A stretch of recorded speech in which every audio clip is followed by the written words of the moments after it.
I want to bring in a guest. Rana Allam is the managing editor of Daily News Egypt. That's an English language newspaper in the capital. She joins us now from Cairo.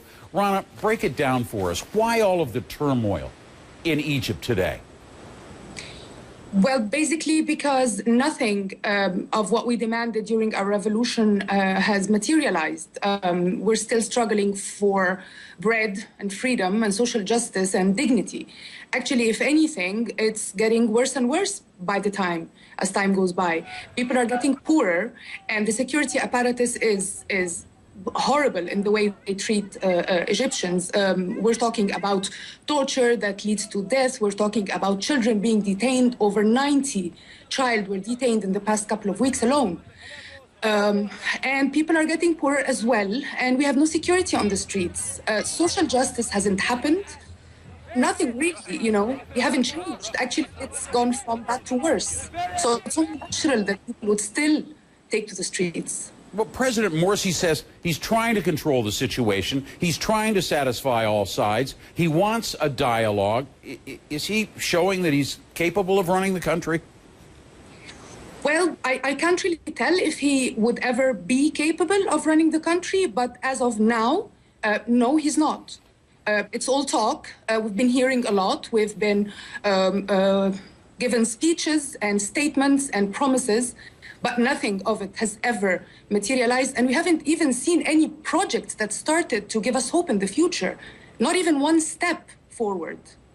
Well, looking across the region to Tunisia, unrest there prompted the Islamist government to dissolve the cabinet after that assassination and to call new elections. Some say, well, maybe that's the way that Morsi should respond to the street protests, but others believe this is just leading down an endless road where the street is running Egypt. The street will have to continue running Egypt as long as the rulers are not doing a good job at that. We do need a proper government, people who are chosen because they're qualified, and not because of their political affiliation, and not because he appointed them. We need people who can do the job. Once we have that, we will not go to the streets. Why would the people, do you think we're happy having every Friday, every weekend out on the streets with clashes and people dying and being detained? We're not. All we need is a proper government and a proper constitution for that matter. Where is this headed? What is this proper government that might put Egypt at ease? I would imagine a government with a project, with a national project. I would imagine if they give us some proper planning for the coming 5 years or the coming 10 years, and we would see some steps taken and timelines for achieving certain things that we need. First of all, the security apparatus, the Interior Ministry has to be dissolved. They must become accountable for whatever they did, for everything that they've been doing the past years, and then have a proper government, have a plan, have people who are qualified, who are skilled to run this government, and then we can start talking.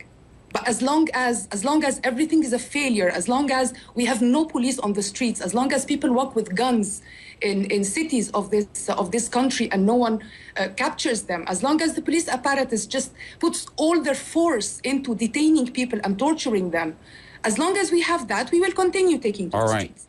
Rana Allam, managing editor of Daily News Egypt, I want to thank you very much for being with us on The Brief.